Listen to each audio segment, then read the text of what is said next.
Hi, a very good afternoon to everyone. I, Ashmita Kapoor, an application modernization customer engineer, am the moderator for today and welcome you to our series Rise with Google Cloud. With these series, we aim to give you an understanding of the exciting use cases Google Cloud Platform is working on around app modernization, analytics, and AI/ML. Most importantly, how you could be a part of it. We are bringing leaders across the business functions to speak about their organization, various roles in their organization, and what's the prep path. For today's session, we have an exciting event planned ahead, where we have a leadership coach and our industry leaders talking about their road to success. So, without further ado, I invite Rachel Gojer. She is an executive and leadership coach. She works with high achieving individuals and teams to help them to stay focused, manage overwhelm, and move ahead with confidence and power. She has worked with CEOs, executives, and entrepreneurs globally to help them create their unique success formula. Before becoming a leadership coach, she worked for 14 years in technology, leading and managing teams across different geographies and product verticals. So, welcome, Rachel. Thank you so much, Asmita. Thank you for that wonderful welcome. I'm very, very excited to be speaking in this great forum that has been put together by the Google Cloud team and the Bitace team. I'm, of course, excited to be part of this forum today. One, because I have, before becoming a leadership coach, I have been a leader in technology for a very long time. But more importantly, I am very excited to be here today because I feel that all the people here in this forum represent not just women in technology today, but I feel this is the group that will inspire women in technology and women leadership in technology in the years to come. So very honored to be here and thank you for having me. Thank you so much. So today I'm going to be talking about success, what success is, what it means to be successful, what are some challenges that you might face when you're on your path to success. And what I will share with you today is my 5 point mantra of what it takes to be successful for women in the workplace. But before I get into all of that, I'm going to tell you all a story. And this is a story of a little girl. And this beautiful child, sweet child, was born in a very, very nice family. So her childhood was all about, being taken care of. She was loved. All her needs were taken care of. Her parents cared a lot for her, nurtured her. And her childhood was very happy because she spent all her time playing, exploring, learning, and doing whatever else children do. At some point, she also started going to school. Now, one day, when she came back from school, her mother opened her school bag and she found that the teacher had given this child some homework. So the mother called this child and said, "See here, your teacher's given you an assignment today, and you need to take this very seriously. So I want you to go out to play a little later today. Today, you need to focus on your work and your homework and your studies. Because if you do your work well and if you do well in your studies, you will be successful in life." Now, this was a very significant moment for this child because this was the first time in her life that somebody had spoken to her about success, about how to prioritize things in life, and what she needed to do to be successful in life. And from there on, this child heard these things a lot of times. People told her if she did her assignments well and on time, she would be successful. If she did well in her exams and got good marks, she would be successful. If she took part in all these extracurricular activities, she would be successful. In fact, she was told if she does all of this, it means she's already being successful and success is assured in life. When this child came to 10th, she was told, this is the most crucial year of your life. So this year, put aside all your playing, all your fun, all your extracurricular activities and focus on your studies. Because how you do in 10th will decide how successful you are. Because getting good grades in 10th is a mark of success and it also sets you up for success. So focus on this year's studies. And after that, you can do whatever you want, whatever makes you happy. So this child believed this and did exactly that. But once 10th was over, 12th was not very far away. And again, she was told, this is the most crucial year of your life. So put aside everything else, focus and get good marks. Because if you do well in 12th, it means you are being successful in life and your success in the future is taken care of. After you finish your 12th, you can do whatever you want. The same thing was told to her again when she reached graduation. Put aside everything you want to do because graduation is the important piece. Once you do well in your graduation, you will do well in life. And and it continued from there. After graduation, it was get a good job and get your next promotion. And this was not limited just to the professional sphere. Even in the personal sphere, she was told, get married at the right time, to the right kind of person. And if you do that, that means you're doing well in life and success is on its way. And then have kids at the right time, and then buy a car and buy a house, and and it just continued. And what this story is nothing but this model of success that is often given to us by the world. And we are told to follow all these things. It's almost like a checklist that you need to keep ticking off. And every time you tick off something on the checklist, it's supposed to mean that you're being successful. Now, I know a lot of you are going to resonate with this model because possibly this is the model that you may have been following or maybe are still following. Some of you will also resonate with this model because this would be a model where you might have missed a few of those checkpoints. Maybe you flunked an exam or didn't get those good enough marks. Maybe you didn't get the right job in the first try, or maybe you got a job and maybe you got laid off. On the personal side, maybe you didn't get married at the right time, or maybe you decided not to get married at all, or maybe you got married and it didn't work out. But every time you miss a point on the checklist, the world will try and convince you that you're failing, that you're not going to be successful, that something's not right.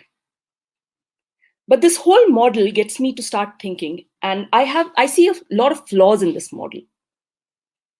The first flaw that I see in this model is that it seems to assume that somebody else can tell me what will make me feel successful, what will make me feel great, what will make me happy, what will make me feel accomplished. But how can somebody else know what will make me feel accomplished? What will give me power? Shouldn't that answer be coming from myself? The second flaw that I see in this model is that this model seems to assume that all of us want the same thing. All of us want that, same grades. All of us want that same money, and all of us want that same kind of success. But are we not all very different people?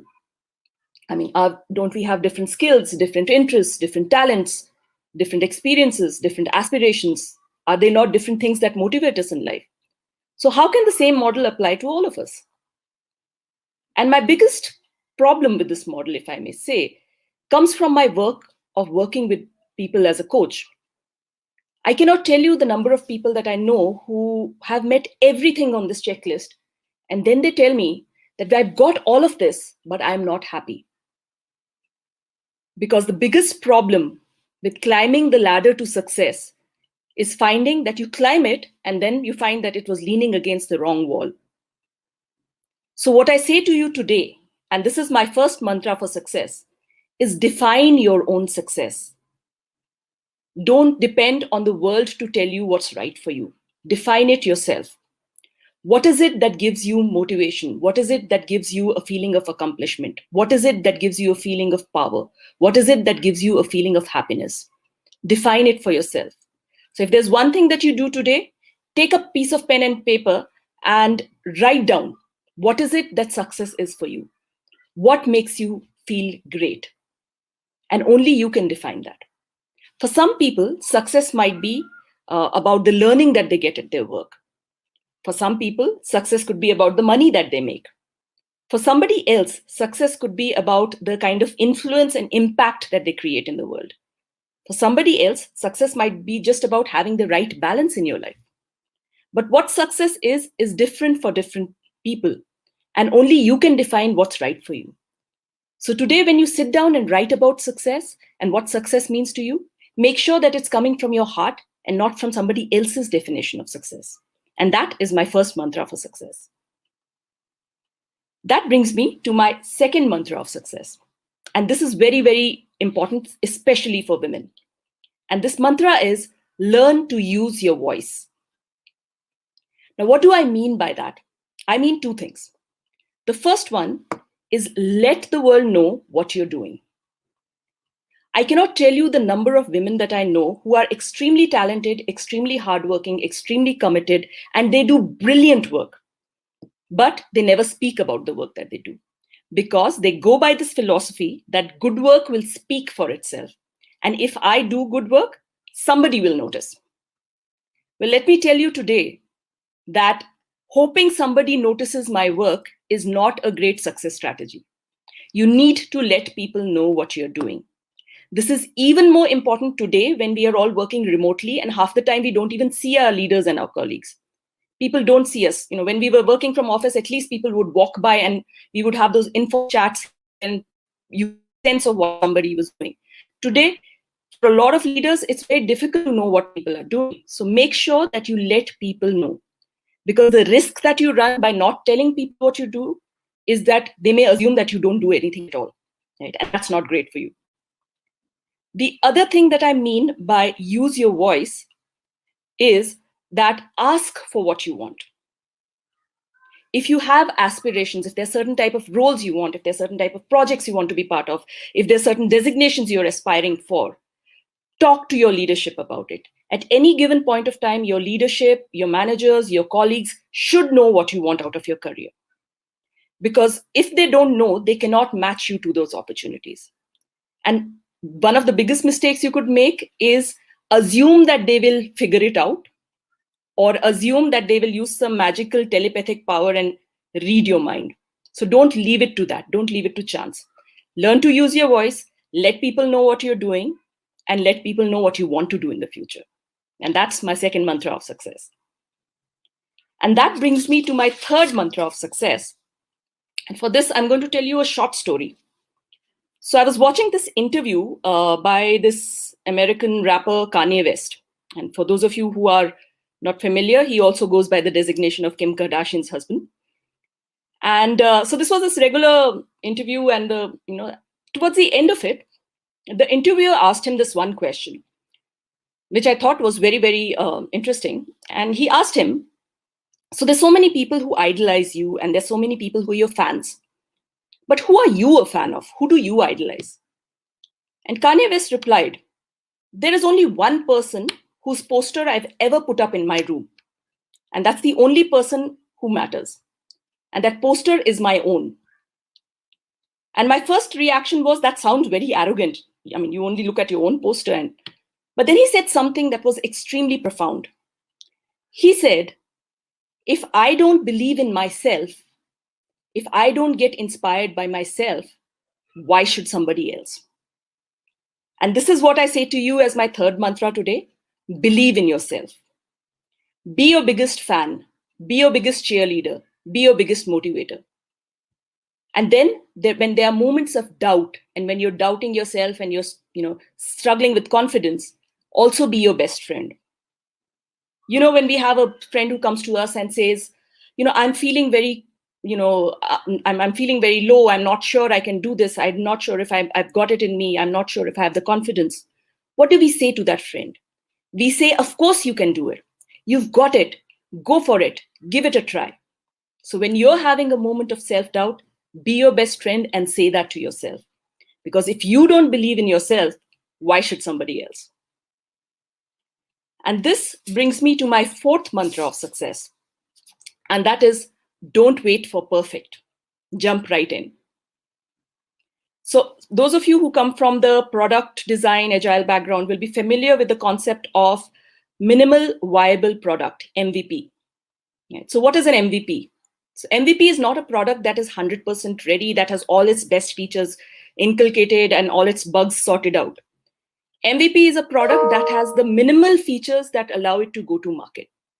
And why would somebody put an MVP out into the market when it doesn't have all the fancy features in? It's because we want people to get familiar with the product. We want to understand what is working, what is not working, what are the features we need to prioritize, what are the bugs that we are spotting. All of that, right? And by doing this, we eventually end up with a much more better product. So what I tell you today is allow yourself to be an MVP. Jump right in. because a lot of the learning is going to come when you allow yourself to have those experiences and go through those challenges. A lot of that learning can only happen by jumping in. It cannot happen if you sit on the sidelines. And yes, this will come with risk. It comes with risk of you failing. And that can be scary. But what I will tell you is there is no other way to succeed but allowing yourself to take that risk. In fact, the way I see it, there is no such thing as failure. You either succeed or you learn. Either way, you win. So allow yourself to take risks, allow yourself to go for those challenges, allow yourself to jump in, and allow yourself to be an MVP. Don't wait for perfect. And this brings me to my last and final mantra of success, and that is show up and show up powerfully. When you show up at work, the way you show up matters. So show up in a way that people notice. Show up in a way that people know you have a voice. Show up in a way that people know that you have an opinion. Show up in a way that if you were to see yourself, you yourself would get inspired by looking at yourself. I'm reminded of an incident from my own corporate life. And there was this point when I was heading this team, and it was a fairly large team. And I had about 150 people in the team. And there was this young girl in my team. And one day she came to me and she said, "I want to talk to you." And I said, "Yeah, sure, tell me." And she said, "I joined this role a while back. So I've been here for about a year and a half. And I joined this job right out of college. This is my first job. And when I had taken this job, my intention was to work for a year or two and then get married. Because my parents said that in a couple of years I need to get married and they're looking for a match for me. And this job was supposed to be just a stopgap till I till I got married. But after I joined this job and after I saw the way that you work and the way that you interact with people and the way that you run the business, my thinking has changed. I now believe that it is important to be a somebody before I become a somebody's somebody. And these are her exact words. And that is probably one of the best compliments I got in my professional life.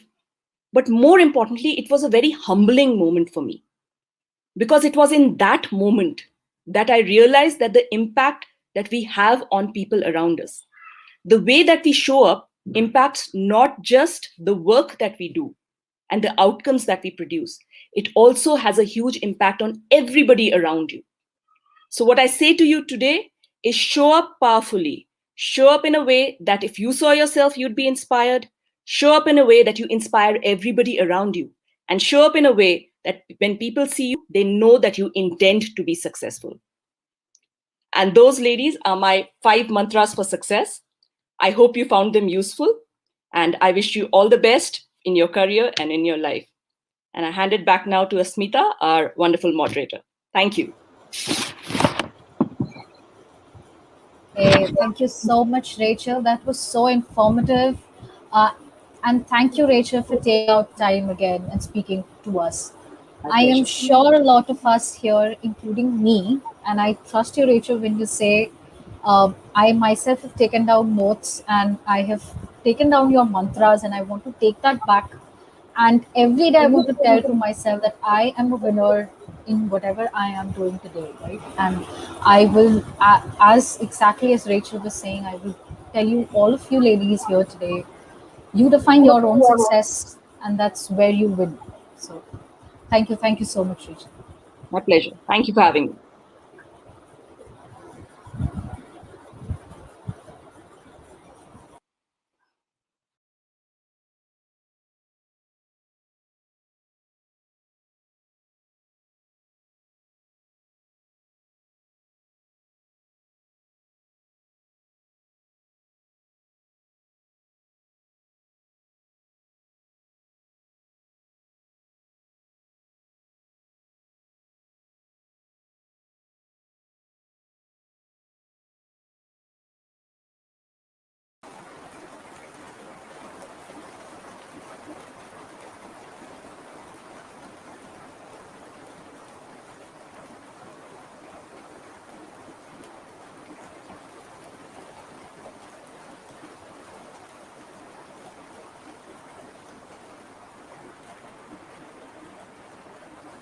Next, we have our industry leaders joining us to give us insights into their journey and how they were able to define success.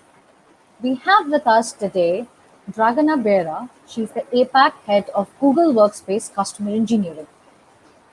Hi, Ashmita. Nice to be here. Thank you for inviting me. I'm excited to share my experience, which is quite international, as I started my career journey in Canada and have been in Asia for the last 6 years. So hopefully my insights will be applicable and interesting to the audience. Nice to meet you. Definitely, Dragon, and thank you for taking out time for us today. We have also with us Sasichala Tadupalli. She's the engineering director for Google Cloud. Hello, Ashmita. Good afternoon. Thanks for having me. I'm very excited. I'm a Noogler. I've been with Google for 6 months, but over 25 years in the industry across India and US. Worked in large and small companies in the last 10 years, 15 years on SaaS solutions and cloud solutions. As a director of engineering at Google Cloud, I build strong enterprise products for Google Cloud Enterprise. I'm also very passionate about diversity and inclusion, and I work very actively to bring about awareness in myself and in others around me. So I'm very happy to share my experiences here. So thanks for having me. Thank you so much, Sashi, as well. We also have with us Manisha Kohli. She is the head of partner engineering for India sub-region for Google Cloud. Thanks, Ashmita. Good evening, everyone. I am Manisha Kohli, and I am the head of customer engineering for Google Cloud Partners in India and South Asia. I'm based in Mumbai. I've been with Google Cloud for more than a year now, and I've been with the industry for almost 2 decades. In this role, my team drives the development of Google Cloud partner ecosystem through their technology enablement and adoption. We are also responsible to run joint go-to-market initiatives with them and drive successful deployment of industry solutions. Thank you so much for having me here today and giving me the opportunity to interact on a topic which is very close to my heart, which is building a diverse workforce. Thank you. Thank you, Manisha, and thank you all of you for taking out time today. What we have planned is that we've planned a kind of a roundtable conference where we have a set of questions by which we will try and understand your journeys, the hurdles you might have faced, and how you, especially you, define success. Right? And we would like to end by taking your advice to all of the women that we have here today as well. So I want to start with you, Dragana, first. How was your journey been all these years, and why did you choose to come to this field? It's a long journey, actually. I just realized that I didn't share how long I've been in the industry. Actually, when I add up all the years, I've gotten shocked just now.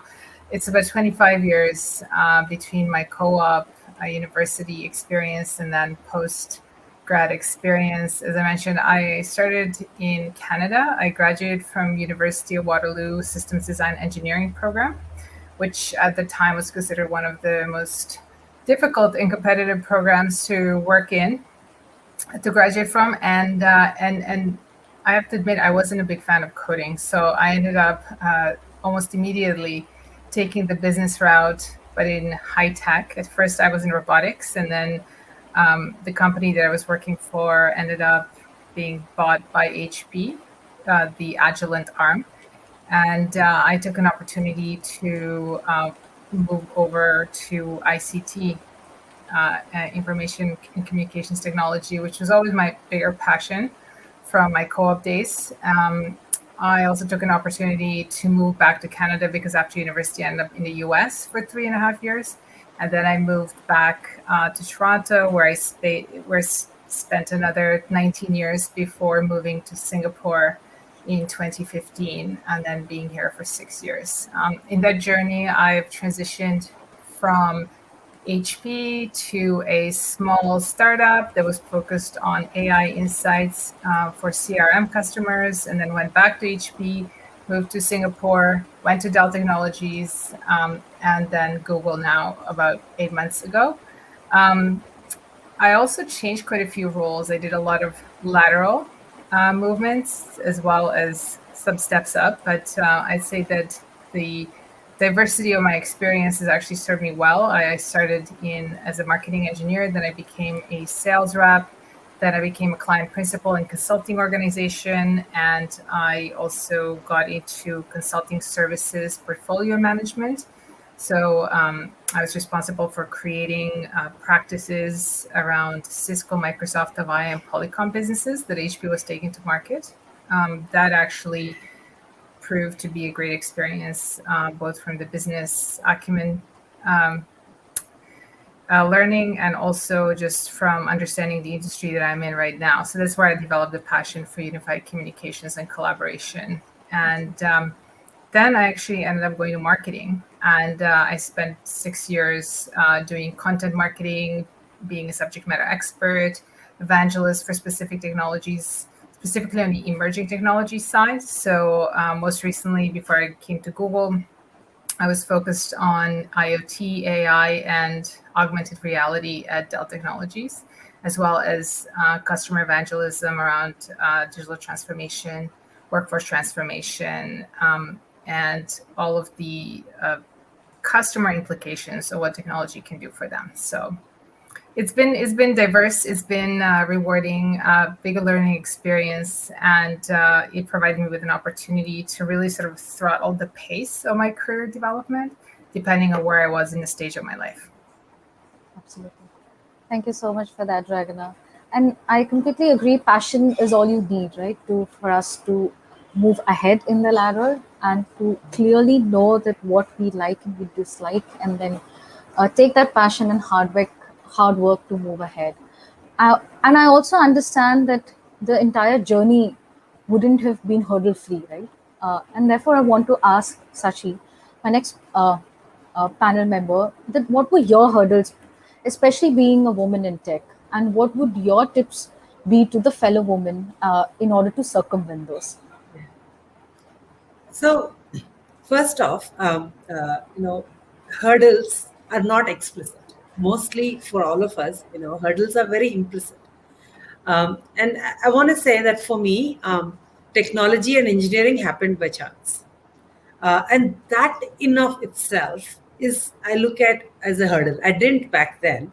At that point, I looked at it as a lucky break, or even from going to engineering college was by chance.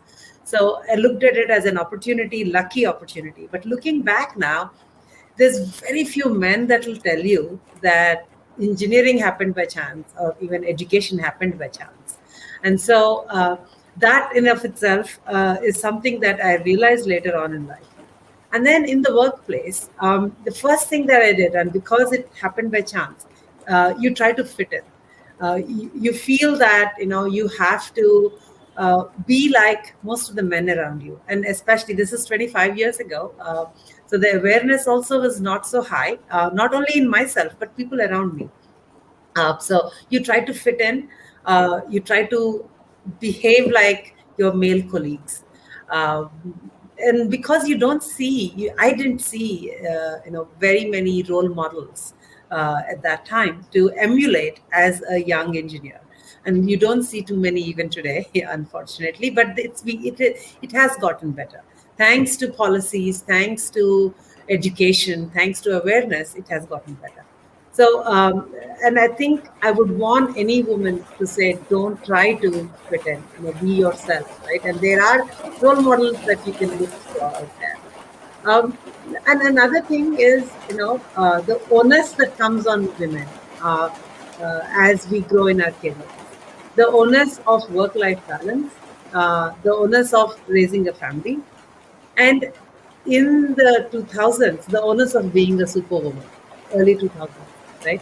And I realized again slightly later that you don't need to be a superwoman. You don't need to take that entire onus on yourself. You can do what you feel like doing at your career, what you need to do in your career, and the balance will come in. There are other people in your life that will actually take that. support, that they will give you that support. Leverage that, and that's another hurdle that I see most women face. It's also the social structure that we can challenge. We forget to challenge it. So at workplace, again, there are micro inequalities, I would say, how we present ourselves. Everybody is looking at you on how you are presenting yourself. Not as many eyes on a male colleague. Are you aggressive? Are you ambitious? All these questions you ask yourself, everybody around you is asking, and you have to live up to that. So it is a lot of additional pressure on a woman that we have to either learn to live with or overcome.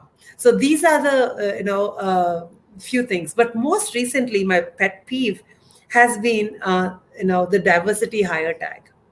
Over the last 5 years or so, companies like Google have been quite open about wanting to increase the percentage of representation that we have, which is a great thing. I believe it's a great thing. And we have gone and tried to hire more women for the roles that we have.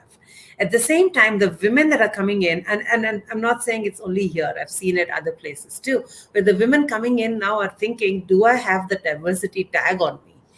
And in some places, they're even being asked that, right? And that's one thing I feel we need to tell ourselves, that no organization will hire anyone for charity. No organization is going to hire somebody to increase a percentage. While we hire great people at work, we want to ensure that that representation is there, that exists in the real world, right? That's the only way we can, tell our new college grads, people coming into organization, that we hire for talent, period. Right? And so that's very important for us to remember. And, so again, from a hurdle perspective, you asked me, Ashmita, I don't see a hurdle in my career. That's something that I can pinpoint. But on a daily basis, there is an additional responsibility that we need to cater to. And I think we have to be very honest with ourselves and everybody around us to say, I am not going to take this responsibility. I want to focus on my career and let me do that. So, yeah. I completely agree, Sachi. We are uniquely talented amongst ourselves, and the imposter syndrome is what we call, right? Is common across all of our young women so much today. And for that, I would say all of the women here, you are talented, you are right fit, and therefore your organization has hired you. Completely Exactly. agree with you, and because of that, and as you rightly said, that we constantly look up to fit in. That's not required. We are already perfect as we are. So, but at the same time, I would like to ask this question to Manisha. What do you feel that uh, we should ask our other colleagues, right? Our male team members, how can they best support their female peers in the business and the tech world? Yeah, and I think first of all, let me say that I'm deeply moved by what Shashi just said, and also the journey that Dragana mentioned. The sheer diversity that we all bring in, right? And I think it's not just about that diversity tag. It's all about meritocracy, right? So merit is number one, and then comes the any other tag, if people want to call it that. And I think I'm really hoping that this podcast is being viewed not just by women but also the males, right? And I think that's why I feel that diversity is not an issue that just affects minorities or women, and it's an issue that affects the entire workforce, right? So the first thing that all team members, be it male or female, must acknowledge and recognize clearly is that company policies that encourage diversity are to help all employees, right, and not to victimize a section of that. And I think the second thing I believe the male, since you categorically asked, what our allies or male team members can do, is not give any special treatment to the diverse workforce, right? And what that means is not having unconscious bias, right? So unconscious bias are the stereotypes, right? A learned assumption or a belief or an attitude that exists in our subconscious. And I think we all have it. And that involuntarily affects the way we think, the way we behave, the way we communicate with each other on a day to day basis. The micro inequalities that I think Shashi was alluding to. So I think gender bias is just one part of it. It could also be age bias, it could be ethnicity bias, it could be conformity bias. And this can affect everything from hiring to promotion to performance evaluations and even compensation, right? So the good thing is that Google, like many other good companies, has invested a lot in creating those well curated programs around mythbusters and how to get rid of this unconscious bias. And the best part is that the teams who are designing these programs are a diverse workforce, right? It's taken very, very seriously at Google, especially Google Cloud. And each one of us has to undergo a training at the time of our onboarding. And then we repeat it every year, right? So I think since your question was more around the gender diversity, I think there are a couple of ways male team members can support diversity. Number one, if they are in a leadership position, they can definitely offer flexible work options, part-time roles in the team, which Google Cloud is encouraging a lot these days. Number two, by modeling the right behavior, having that right unbiased behavior, and building that as a culture within the team, standing up for things which are not right. And number three, I think getting involved with these initiatives, which naturally helps them build that empathy towards the diverse workforce. So that's what I feel about, how they can help. Absolutely, Manisha. I completely agree. And the moment that you said that the leadership team has to look at flexible hours, right? And I also take back what Sashi had said, that there is an aspect to women that we, however it be, we have to balance uh, our family and our professional life in a way, right? And therefore, my next question to Dragana: work and life balance has always been a complaint to whichever woman that I've always spoken to. Why do you feel that it has always been tougher for being a woman in this particular category? I think a lot of it has to do with traditional roots of women bearing children and looking after the home, and basically being very invested in those activities. I have two children, and when people talk about work-life balance, I don't know if there's such thing, honestly speaking. It's more about priorities. What are your priorities in a specific time? A lot of people say we want it all, and I actually do believe we can have it all. I just don't believe we can have it all at the same time. So the way I look at my career, and I was also quite fortunate in many ways. First of all, one is that I had two children in Canada, where maternity leave is 1 year, and you have nobody judges you for being out for a year, and your job waits for you when you come back. I did have some directional changes when I came back, and they were actually positive. That's one thing I noticed, is actually that once I actually had my children, it's almost like people trusted me more, and I was given more responsibility, which presented another interesting challenge. At the same time, it's about your own perspective of how you want to run your career, and what works well at that particular moment in time. I don't think it's all or nothing. I think there's always an opportunity to capitalize on the time in a workforce, whether you may not be making giant leaps up the corporate ladder. If that's the definition of success, I don't know necessarily if that's the definition for everyone, and rightfully so. So we'll talk about that a little later. But again, my point is that if I have one advice, that is to really listen to your heart and try and do what feels right for you at that moment in time, trying not to be judged. Of course, there's circumstances. Like I said, I've been lucky. I had also support from my parents and my in-laws when we lived in Canada, who helped out with the children. I also was lucky to get into a global role with a company that was practicing flexible work from, 1990s. So once I got into a global role, and I didn't have many colleagues in Toronto that I worked with, I never went to the office. I worked from home since 2010, pretty much regularly, and just traveled for business. which gave me, in one way, benefit of not being stuck in commute when I could be with my kids. In another way, it was really difficult to explain to a 3-year-old that you are there, but you're not there. So I had situations where my daughter was banging on my office door while I was trying to brief the CFO of Maybank over the phone in like a closet of my office.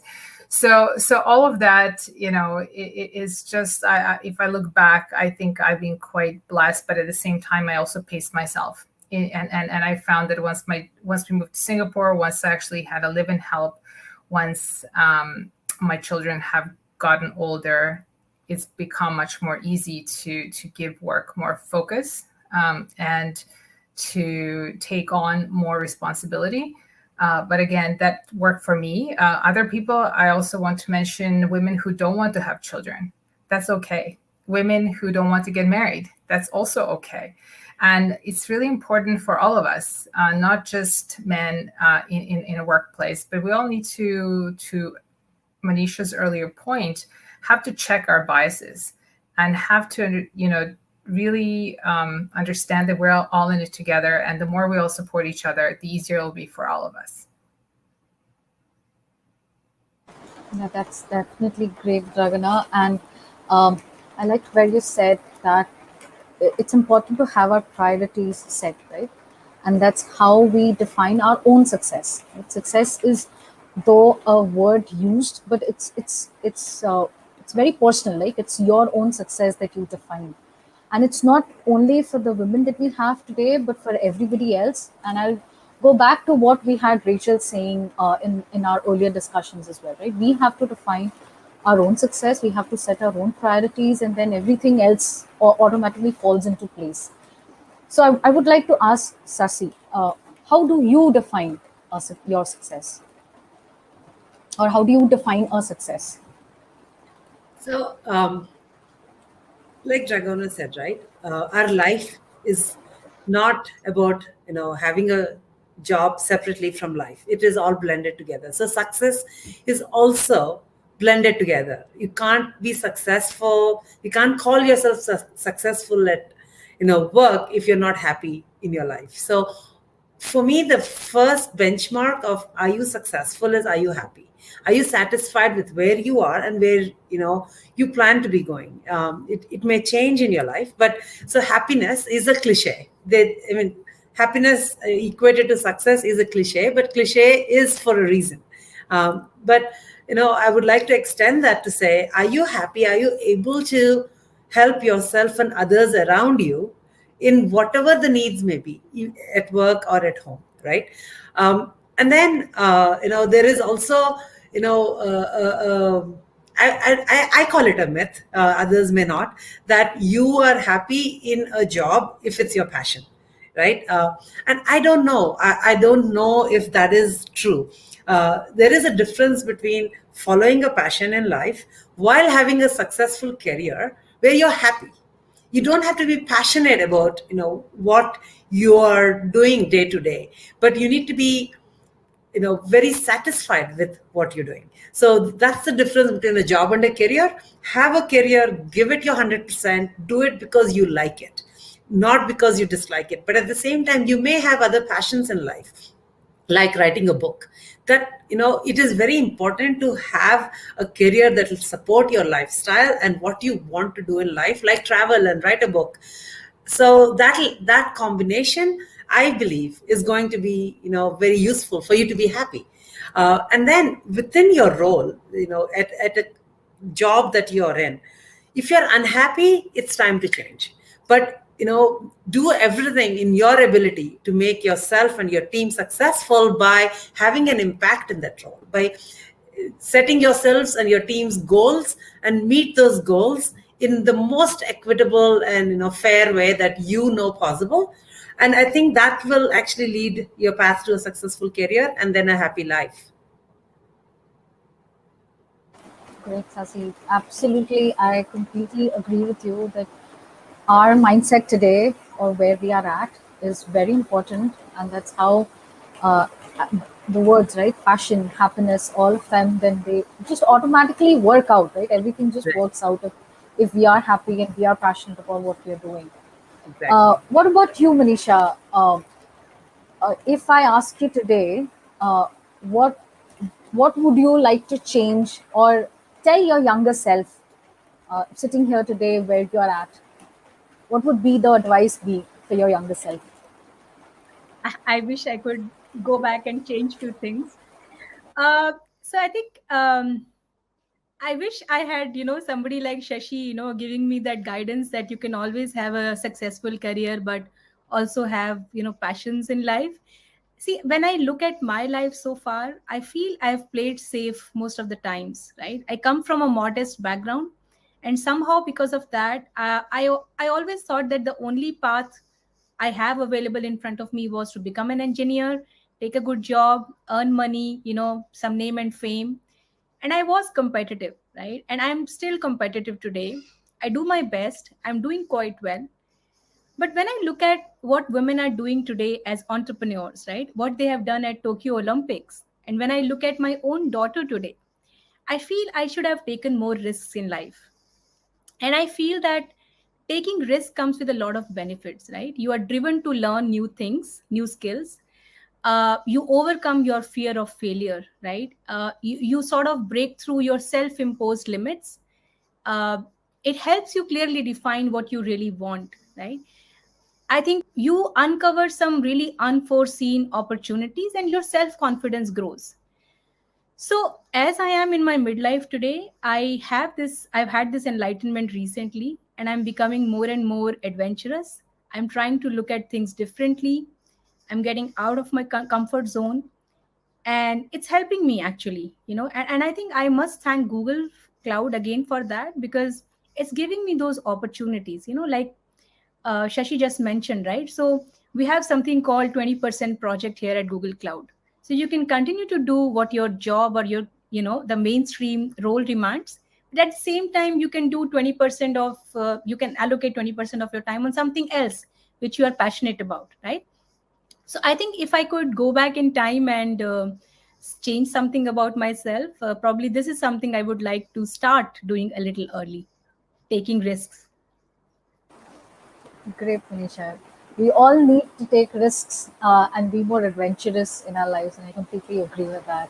I'll take a quick diversion. We've been having a lovely conversation, and I myself am taking a lot of things back with me. But a quick diversion, and I would like to ask Sashi, from since we are all here in a tech world, right, in Google Cloud per se, what would where do you see technology headed in the next 3 to 5 years? So, since the 90s, I would say, and that might date me, right? We've been seeing revolutionary changes in tech, and these revolutionary changes are not far and few in between. They're actually becoming commonplace. And here at Google, right, we touch the lives of every person, almost every person in the world, and that's because of technology. So, having said that, in the next 5 years, the we have already been in a journey that is going to take us into the next 5 years, like cloud. um, I think 15 years ago, when I first started even looking at cloud and writing for cloud, it was a completely different way of approach. It would be, you plan separately, your architecture is different, you plan for on-prem and then you plan for cloud.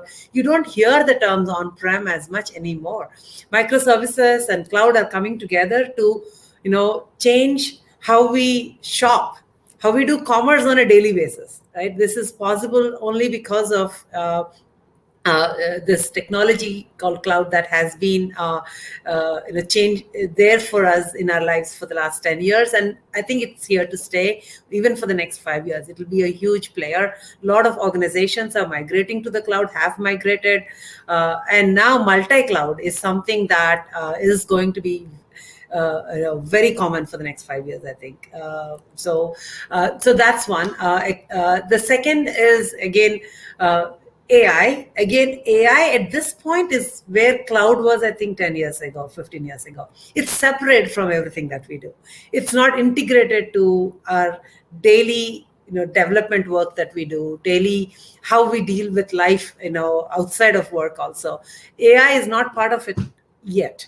It is augmented at this point, right? But it will become part of our lives, I think, in the next 5 years, more than we know. And AI doesn't mean, Isaac Asimov artificial intelligence. It's going to be integrated into small things, into the devices that we use, like IoT, right? So that's another thing that will be with us.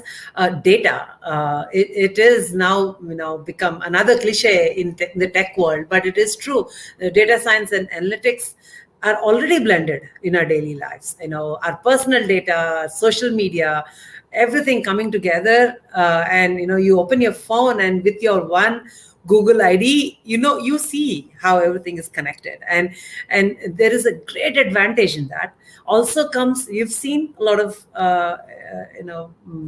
issues happening because of that in the industry. So security is the next big thing, I think, because of the data explosion. Security is going to be the huge focus in the next 5 years, and how to ensure that we are connected yet keeping ourselves, our personal data secure. And I think last but not the least, it just started. It's in its initial phases. You can't not talk about space. I'm thinking this is how they must have felt when the Wright brothers started to fly. We can't even imagine what space travel would mean, but all of these technologies are going to drive the future of space technology, and it's going to be so exciting that we will be able to see some of that in our lifetimes. Completely, Sasi, and with your last statement about space, that's like the most exciting note to end your conversation with. I feel we are at a very exciting stage right now with technology. There's so many changes that are happening. There's so many new things that are coming towards. And looking back, like say the last 10 years, and there's so many new opportunities for us to grow, right? AI, ML, analytics, data sciences, and so many things happening. And all of them, it would be so interesting to see how all of this comes together and we are actually able to go to Mars someday, right? So exactly. that's So what that we're looking means at. a lot more learning, right? Like Manisha was saying, we have to continue to learn. We have to, it's never, a time to stop. So that puts that great pressure on us to, learn fun, exciting Absolutely. times. Yes. Keep learning, and that's what we're here for in Google Cloud, to help you to keep learning, learn new exciting things.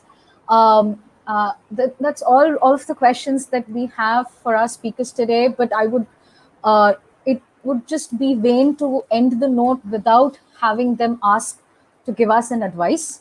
So, Dragana, I would like to start with you. What would your advice be for all of the ladies and our male colleagues that we have here today? As I talked earlier, I think having a good feeling for what is your internal compass, what is your North Star, is really, really important. That's going to get you on the right path. I studied engineering and did well, but I wasn't really an engineering at heart. So I almost got out of it immediately after university, and then followed my passion into, again, I was stayed with technology. I'm very passionate about technology, and I'm excited about opportunities that technology presents for humanity. But my gift of writing and speaking proved very valuable in the technology world. So even if you find yourself in an environment that perhaps may not be exactly what you have imagined, try and really tap into your strong points and do what you love, and you will succeed no matter where you are and what you do. That's my advice for sure. Thank you so much, Dragana. I'll request Sasi, what would your advice be for all of the women that we have today? I love what Dragana said. Focus on your strong points, right? We forget. We always try to say, let's improve ourselves, on our weaknesses. I think we're all here because we have many strong points. So leverage those and focus on that strength, right? And then do what feels right, what is right. And I truly believe that, excuse me, I believe that, if you do what you believe in, for yourself and for your teams and everybody around you, you will be successful no matter what. So yeah, just uh, have an honest dialogue with yourself regularly. Definitely, Sachin. Manisha, what about you? What would be your advice? To my younger self, like I said, get out of your comfort zone. Believe in yourself, like I think Shashi and Dragana both said, and take more risks. Like I believe you can't achieve your dreams by playing it safe. So take more risks. That would be my guidance. Great. Thank you, Manisha, and thank you, all of you. I myself feel so pumped and so motivated. I will definitely go back and, as we said, identify my strong points and have an honest dialogue with myself, right? And that's very important. And thank you, all of you, for taking out time today. This was just such an awesome conversation to have. I hope all of you people here in the audience loved hearing our speakers, loved hearing what Rachel said in the earlier session part as well. And I hope you go back and define your own success, right? Don't define a success, but it's important to define what success means to you. So thank you, everyone. That's all that we have planned for today. I hope this has been an exciting event for you. But this is not an end. This is just part one of the series. We have a lot of sessions to go on with, where we have, as I said it earlier, talk about what exciting things that we're doing in Google Cloud, and most importantly, how you can be a part of it. Right? We'll help you bring in our organization leaders and help you to plan your path to get in and do these exciting use cases with us. So thank you, everyone. Have a great evening.